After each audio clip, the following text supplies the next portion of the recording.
O ataque do Hamas a Israel é uma prova de que o mundo mudou. Como assim? Eu vou explicar. Você viu que Israel entrou em guerra com o Hamas, certo? Que no dia 7 de outubro de 2023, o grupo palestino invadiu algumas regiões no sul de Israel e atacou até um festival de música. Os homens do Hamas chegaram pela terra, pelo mar e até pelo ar, usando parapentes. Eles mataram 700 pessoas só nesse ataque e sequestraram mais de 100 israelenses. Aí, o primeiro-ministro de Israel, o Benjamin Netanyahu, declarou guerra ao Hamas e começou a bombardear a cidade de Gaza, que fica ali pertinho de Israel. Por que esse ataque mostra que o mundo mudou então? Por que eu estou dizendo isso? Quem explica isso é o jornalista David Leonhardt do New York Times, o jornal americano. Ele disse que agora o mundo é um lugar multipolar. Mas como assim? Isso quer dizer que existem vários países poderosos no nosso planeta. Até pouco tempo atrás, os Estados Unidos eram meio que o único país que podia comandar o mundo.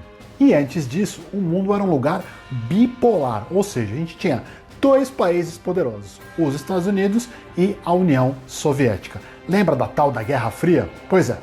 Quer dizer então que os americanos não têm mais nenhum poder? E nesse tal de mundo multipolar, quem é que são os países poderosos então? Bom, em primeiro lugar, não dá para dizer que os EUA não tenham mais poder nenhum. Isso não é verdade, está longe de ser verdade. Eles são o país mais rico do mundo, com um exército super poderoso e muito bem equipado. O que o David Leonhardt diz que está acontecendo agora é uma transição para esse novo mundo multipolar.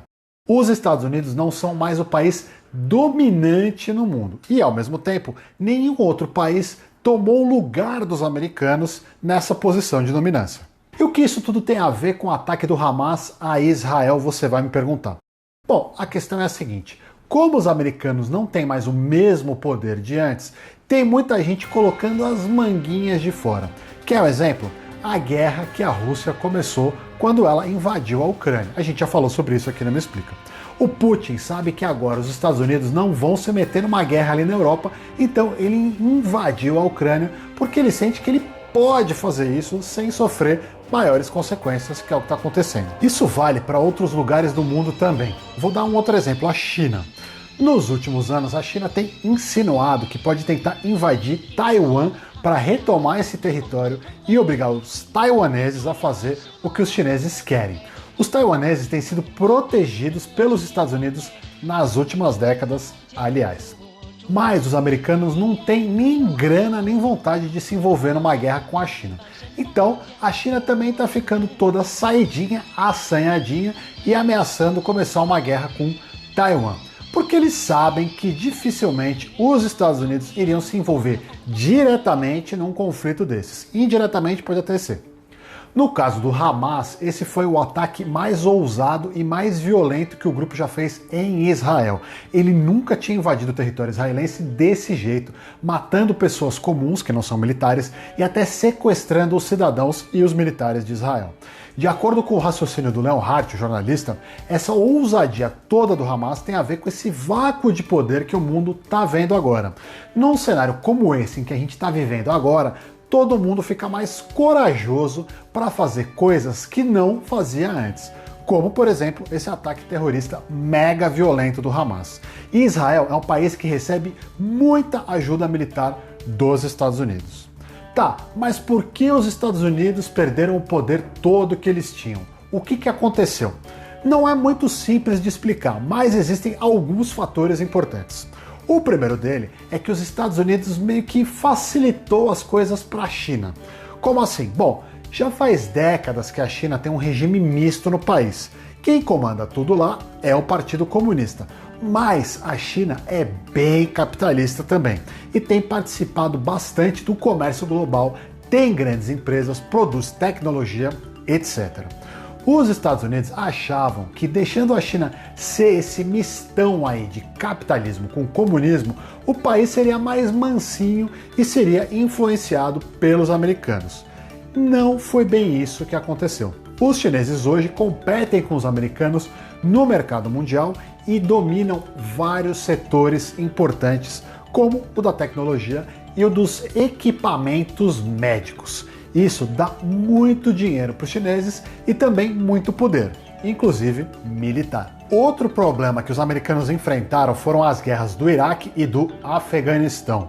Nessas guerras, os americanos gastaram muito dinheiro. E além disso, os conflitos acabaram de uma maneira meio melancólica, meio deprimente. Os americanos saíram do Iraque e do Afeganistão, mas deixaram uma tremenda bagunça para trás. E o último fator é o Donald Trump. A gestão do Trump tirou os Estados Unidos de vários acordos internacionais e deu pouca importância para entidades como a OTAN. O Trump não queria que os Estados Unidos fossem líderes de nada no mundo. Para ele, os americanos precisam olhar para o próprio umbigo e deixar que o resto do mundo se vire sozinho. O Trump, aliás, já disse que se ele ganhar as próximas eleições, ele vai acabar com qualquer envolvimento dos Estados Unidos na guerra da Rússia com a Ucrânia. O David Leonhardt também disse que o Trump incentivou o Benjamin Netanyahu a ficar cada vez mais radical lá em Israel, o que acabou deixando as coisas mais tensas na região. Veja bem, ele não está dizendo que essa guerra é culpa do Netanyahu. Quem fez o ataque, claro, foi o Hamas. Mas o jornalista do New York Times argumenta que a postura do primeiro-ministro israelense foi muito radical e aumentou a tensão com os palestinos. Isso tudo encorajado pelo Donald Trump. Então quer dizer que os americanos não têm mais poder nenhum? Não. Eles ainda são muito poderosos e são muito influentes, claro, mas eles não são mais o país que decide quase tudo o que vai acontecer no mundo. Agora existe um espaço que provavelmente vai ser ocupado por países como a China, a Rússia, a Índia e quem sabe até o Brasil. O fato é que o mundo não é mais o mesmo lugar. Mas tomara que o planeta fique melhor depois dessa transição de unipolar para multipolar e que essas guerras todas não sejam a regra do mundo novo que vem por aí, não é?